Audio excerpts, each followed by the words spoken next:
This is the part of the night that is really, really special for myself and for everyone that is involved, because we are going to talk to three gentlemen who, with the collegiate landscaping changing almost by the minute, these are three people in their industry that are leaders, as we welcome in Troy Dannen, Marcus Blossom, and Adrian Dowell.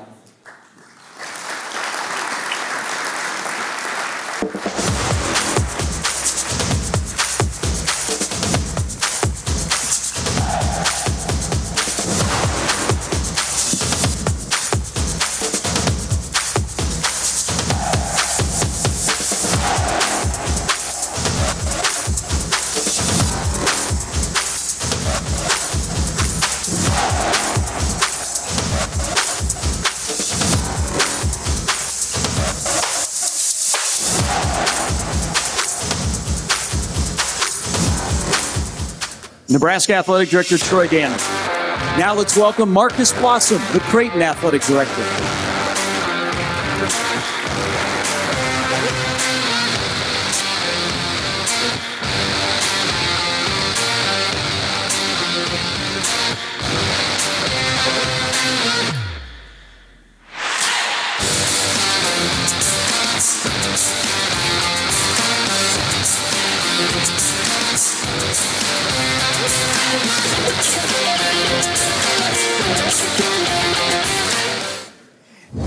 The Athletic Director of Omaha, Adrian Dowell.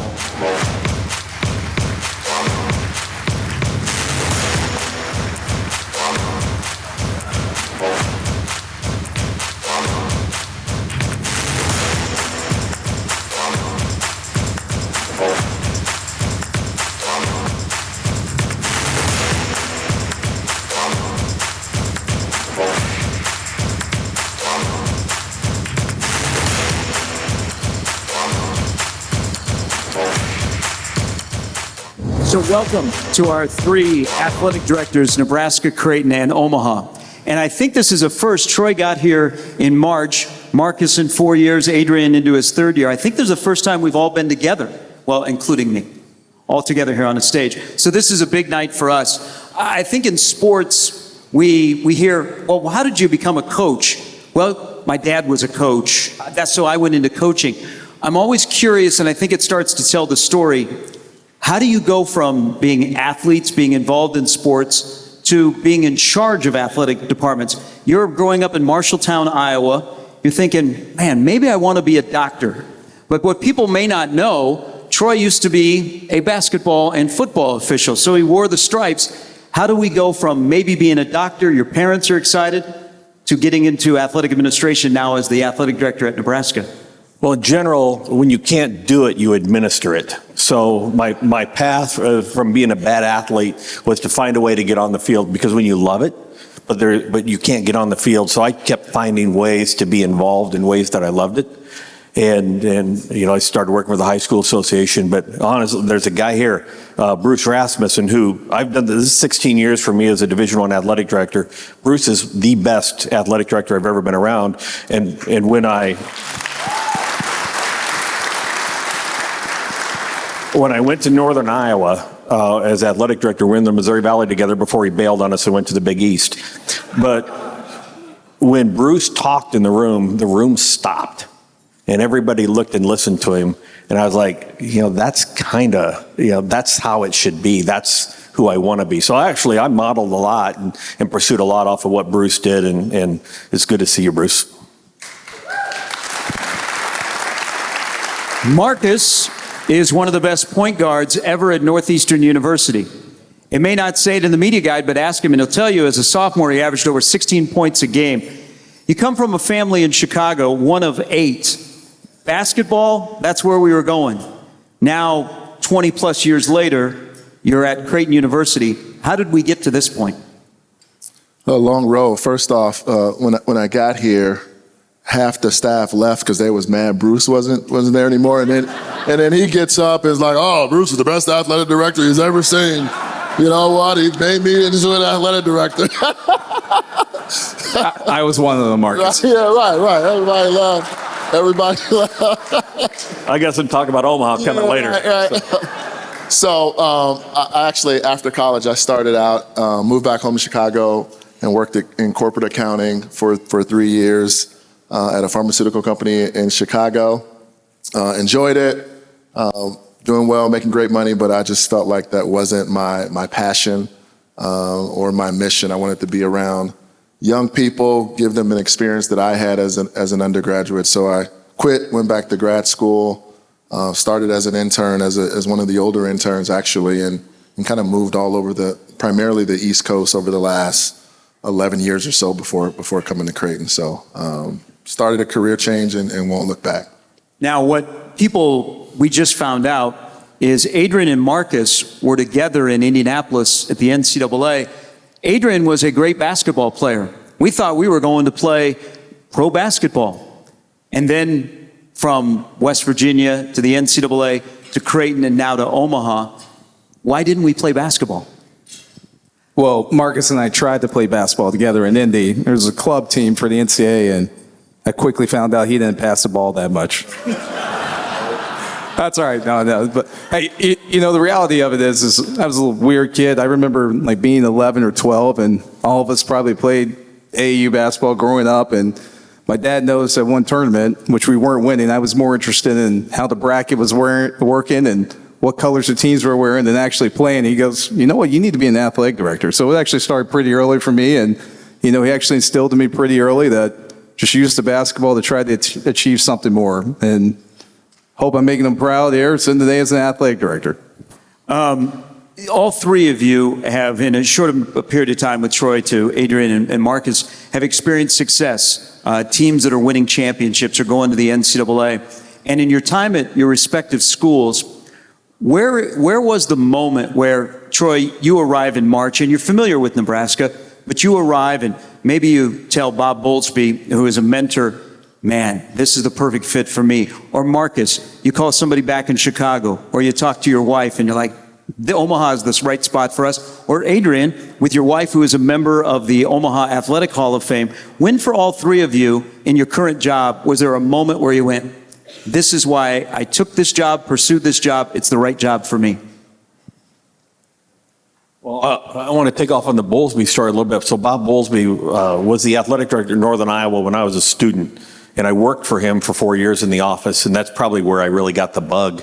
He went on to become the commissioner of the Big 12 and before he retired, but I'd been in Washington 5 whole months, and I thought that's where I was going to end my career, and I called him the Tuesday before Nebraska played in the men's and women's NCAA tournament that weekend, and I said, Bob, I said, I think Nebraska's going to offer me this job, but I'm going to get eaten alive if I leave Washington after 5 months. And he said, I want to tell you 2 things. He said, number one, don't forget, and this applies to all of us, we're all commodities. And when Washington's done with you, you're gone, you're done. And he said, so keep that in mind, do what's right for your family, what you and your family think is best. And number 2, don't be stupid. If Nebraska calls, you go to Nebraska. And I said, okay, here we go. And I left out the other words. He said, what kind of stupid not to be, but he told me not to be stupid. And getting here, when I was the athletic director at Northern Iowa, we got beat 3 times in the regionals in the Coliseum by Coach Cook. And we were in the NCAA tournament in volleyball every year I was there, and I just held volleyball in this really high regard. And I'd known Matt for a long time, but I had never met John Cook. And John's a little bit of a personality in his own. But to me, meeting John and getting to know him, and at the time, this was this volleyball program that I held here, and it was the aspirant, and then here's the guy, between he and Terry, obviously, that built this thing, and that was kind of the holy cow. I'm where I never actually thought I would have a chance to be.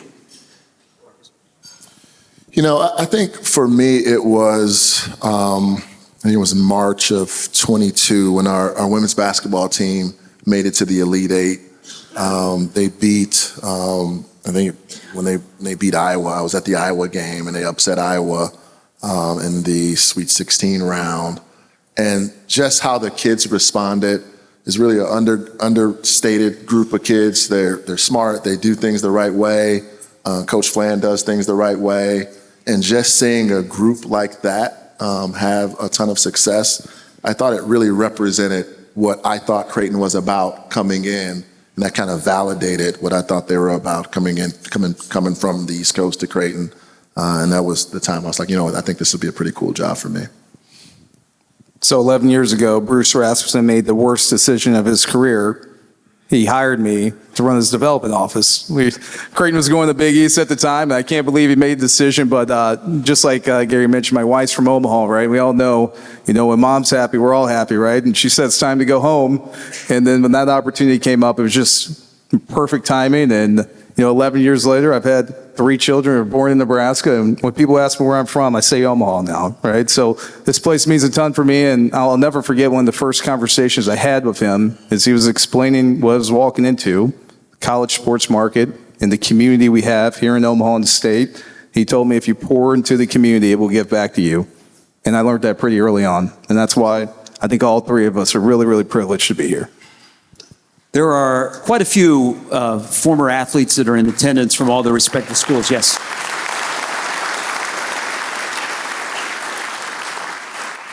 And there aren't very many people that want to be in you guys' shoes. You have to make quick decisions, some powerful decisions. You're in the spotlight. But the one thing that is most important, because I know you guys take a lot of pride in this, is the student-athlete experience. And I look throughout here, and we have a lot of former athletes that have attended Creighton, Omaha, or Nebraska. How do you, and this is open for all 3 of you, how do you go about creating the experience for the student-athlete that they'll first get their degree and will never forget their time at their respective school? I think it starts with the coaches. They interact with our students the most, the coaches, the athletic trainers, the academic advisors, and they really treat them very well. Obviously, we guide them and tell them what's most important. But we have some great coaches that they win a lot, but that's not their only goal. Their goal is to develop relationships with our student athletes, to guide them during their 4 or 5 years at Creighton, and to make sure they have a great degree. Mac and Kirsten and Flan and the rest of our coaches, they really recruit great kids. They mentor them.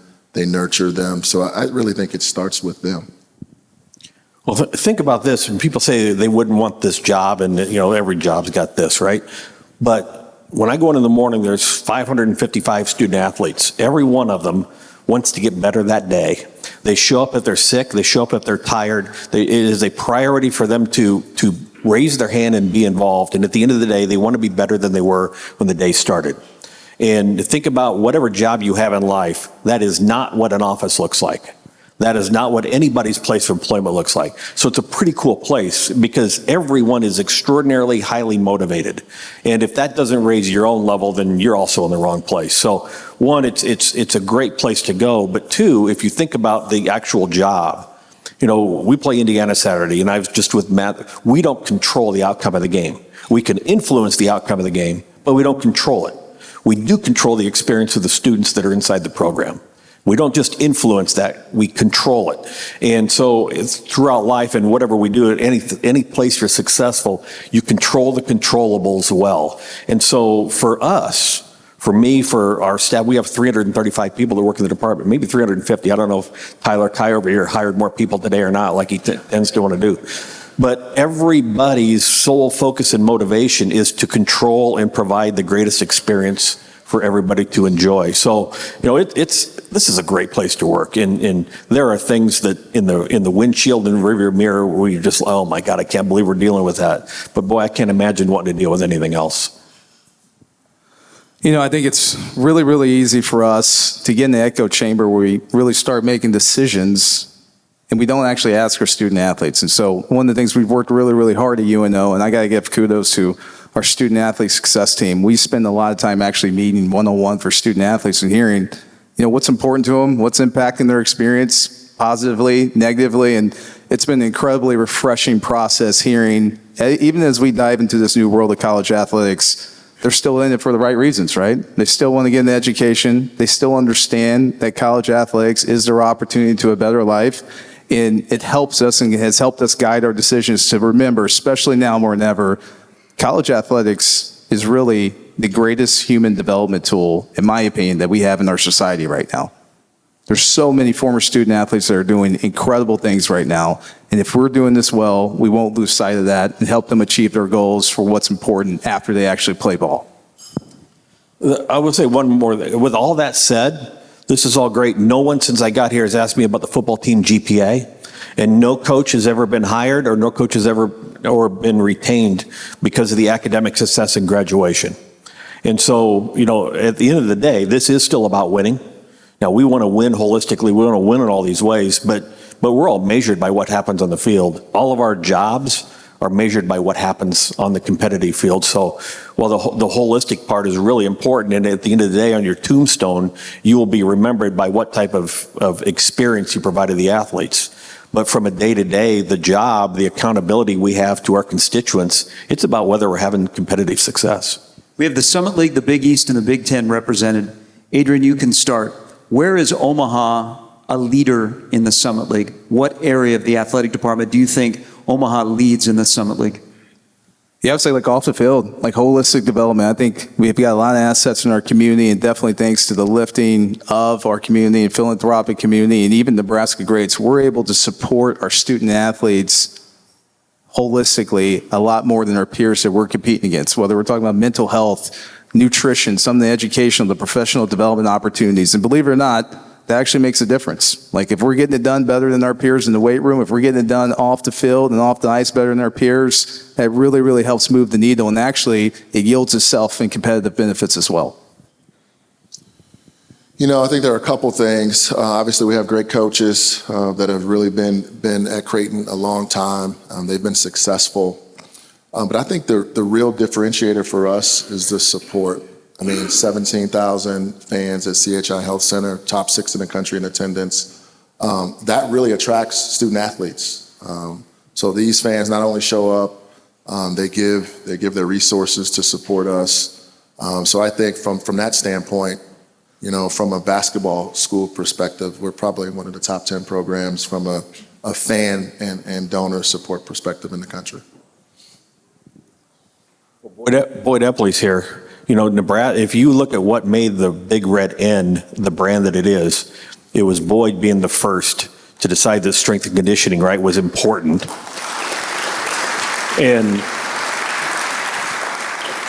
And then you can go along the way to the leaders that have been inside the department of we led the nation in this, we led the nation in, we're the first place to have 100 suites. We were there, right? Nobody else was doing it. Nutrition, we were there. And everybody caught up to us.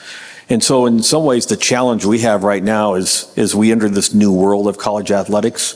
This is our opportunity to lead the way. I told our coaches, I don't want to hear what Ohio State and Michigan is doing. I want Ohio State and Michigan's coaches to go to their ADs and say, we need to do what Nebraska is doing.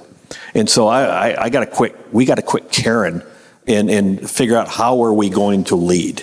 And so we have a huge opportunity. Everybody talks about this as a huge challenge, the money, the philosophy, everything that's different. It's a huge opportunity for us because we earned this brand, and I got Herbie on, so I don't have the end, right? But we earned this brand by doing things best and first. And here's our chance now in this new environment. Getting to know all three of you gentlemen, you're all very positive, and you're always thinking about the trajectory. And there's a lot of elements of your athletic departments that are headed in the right direction. But this is a big picture that, Troy, you alluded to. The landscape changes almost day by day. This can be how it affects your respective school or just somebody that is in the business. Where are we going with college athletics, NIL, portal, revenue sharing, conference realignment? It's the elephant in the room. What time were we supposed to be done? No. So, one, it is a step in the evolution, and we're not at the end of the evolution. And for all of us, the greatest days were 20 years ago, because we always remember things in the past with, I don't listen to music that's been recorded in the last 20 years, because I like the old, right? And 20 years from now, these will be the glory days. And every step along the way, we've always resented what was evolving, because it wasn't what we knew. So part of it is we just got to accept the fact we're in the middle of something that's never been done before. And we have to embrace it. If you don't like it, it doesn't matter if you like it. The train's coming, Either figure out a way to embrace it and ride it, or get run over by it. And so we've chosen to embrace it and ride it. Now, where's it going? I think 3, 4, or 5 years, it'll be employment. That's the end of the continuum. But we're not there just yet. The idea that, and I laugh because our coaches, and I love coaches, but coaches, Rass will tell you. So they're all, these kids, their agents are talking about NIL, and we're talking about revenue sharing and how are we negotiating the money. Our football coach at Washington left after the national championship game and went to Alabama. You would be shocked at the agents who called me shopping their coaches for that job. Same thing these kids are doing right now. And one coach, I said, yeah, I'd love to talk to him. I didn't hear back that day. The next day it was in the paper, this coach just signed an extension at his school. He was leveraging my interest to get him a new deal. It's the exact same thing the kids are doing right now. So I don't resent or have any remorse at all, because this has been happening inside the enterprise forever. And what we decided to do a long time ago, and I'm getting old now, I'm not the young guy, but we decided to try to regulate competitive equity by holding the kids down.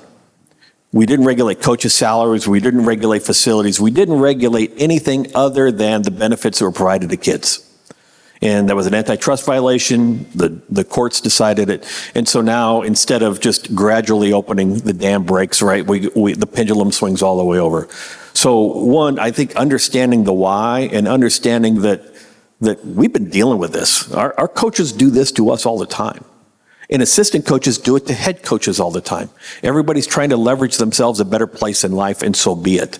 I don't resent anybody for wanting to do that. I just left Washington, for Pete's sakes, after 5 months, because I thought, and I'm dead right, this is the greatest place in my life that I could ever be. And so I'm not going to resent anybody else wanting to do it. But we're not done. And the problem is we're control freaks. Going back to influence and control, the courts control everything now.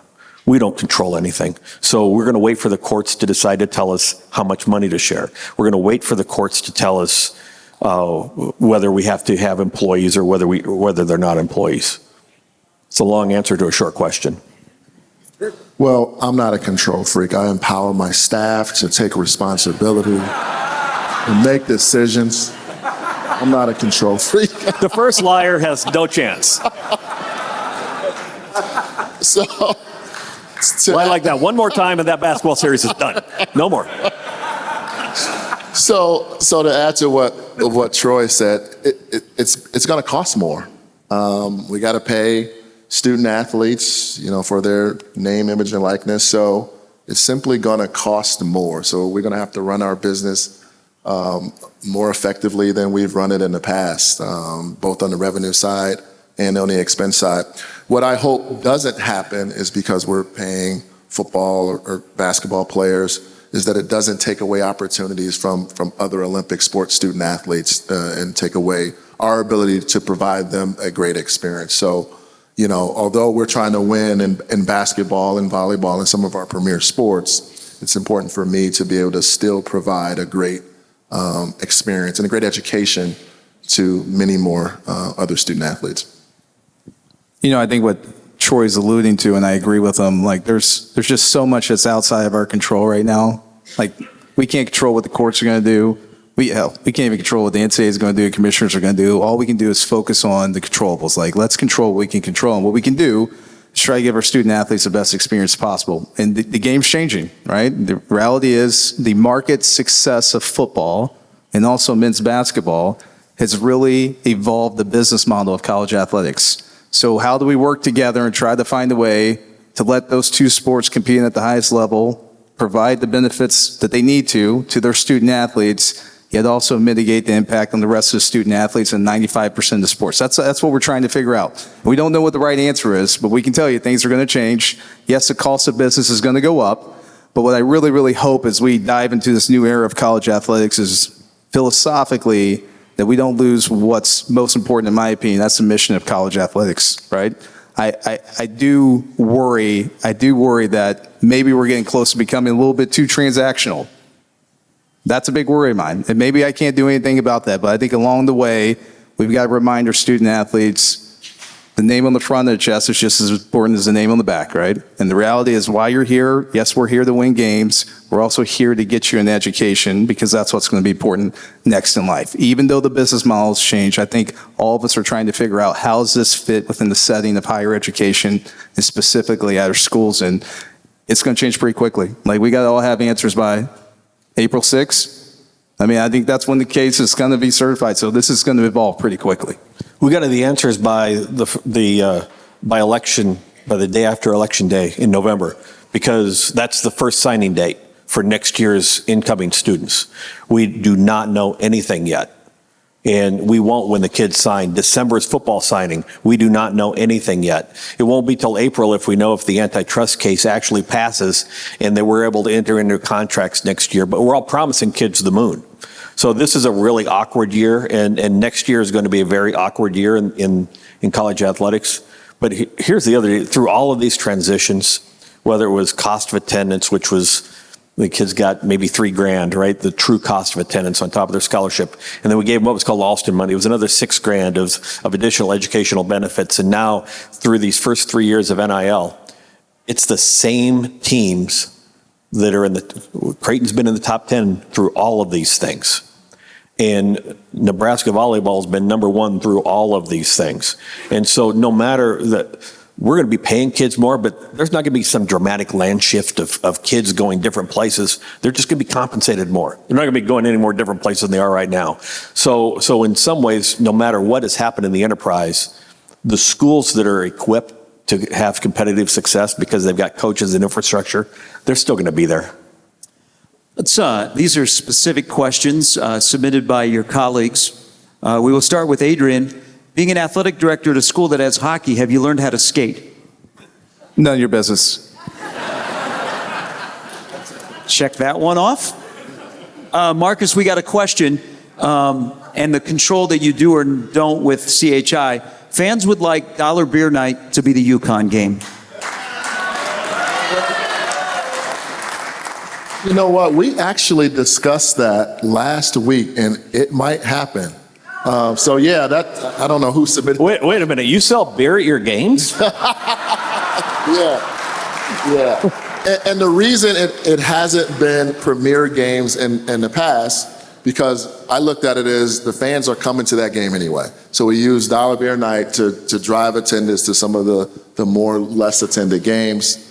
But they've been so loyal to us coming to games as frequently as possible. There's a chance we do it for you. Can I ask a question? Yeah. So how much money from the beer do you get and how much does CHI get? Because I know from talking to Raz 20 years ago, I know that it's not the right percentage. Do you get it all now? Have you got that fixed? I like Roger Dixon. I won't share. He's a good partner, but the concessions is a different deal. But we do have a good deal with CHI. If you know, you know. I get it. I'm with you. Troy, speaking of beer, we'll be coming into Memorial Stadium. What will Memorial Stadium, and you show up and people are like, what are you going to do with the stadium? Are you going to tear it down? Are you going to have grass? What are you going to do? And you have all these different challenges. A lot of people want to know 2, 3, 5, 10 years from now, what does Memorial Stadium look like that now is 101 years old? Well, I hope by the start of the 28th season, everything's done. We're not all the way through, but the model needed to be reset when I got there. We weren't ready.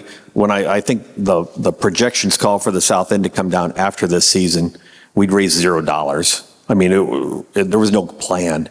So we're going to a pretty good place with the plan.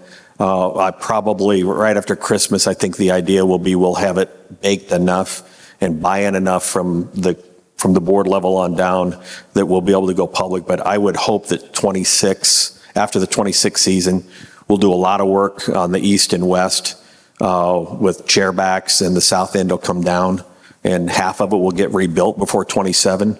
The other half will get rebuilt after 27 for 28. And that's kind of an interesting time because we play Tennessee at home in 26. I'd like to not be down in capacity that year. 27, we go to Tennessee and have 2 other non-conference games, so that would be the year probably. And then we still have an Oklahoma series coming right after that. So there's kind of a sweet spot in there with getting that work done. One final question. how was the response from the Big Ten about hosting Friday night football? Well, let's just say this. I mean, if you've ever worked on a college campus, the last thing you want is your faculty riled up. And when classes get canceled, faculty gets riled up, and I don't blame them. So I sent a letter to the Big Ten. Here's the deal. I'm cashing that $70 million check from television this year, and I'm not looking back. If they want us to play on Friday night, we'll do it happily, and I'll sign that check tomorrow. But I just wanted to make sure. What I didn't like about Friday night was a couple of my peers, one of them in particular, who talks a lot, say that, by God, my school's never going to do this. And I go, well, you ain't talking like that, so I'm going to come back publicly and respond. So there's here's the deal. It's all about winning, right? And I'm not going to let some guy in an upper Midwest state with a blue and yellow team that beat us in the national championship game. I'm not going to let him dictate how things go at the University of Nebraska. And so there's a little bit of standing up for yourself. But here's the deal: we'll play maybe one more Friday night home game between now and 2032. And if that's the case, so be it. How about a big round of applause? Adrian Dowell, Marcus Blossom, Troy Dannen. Thank you very much, gentlemen. Thank you.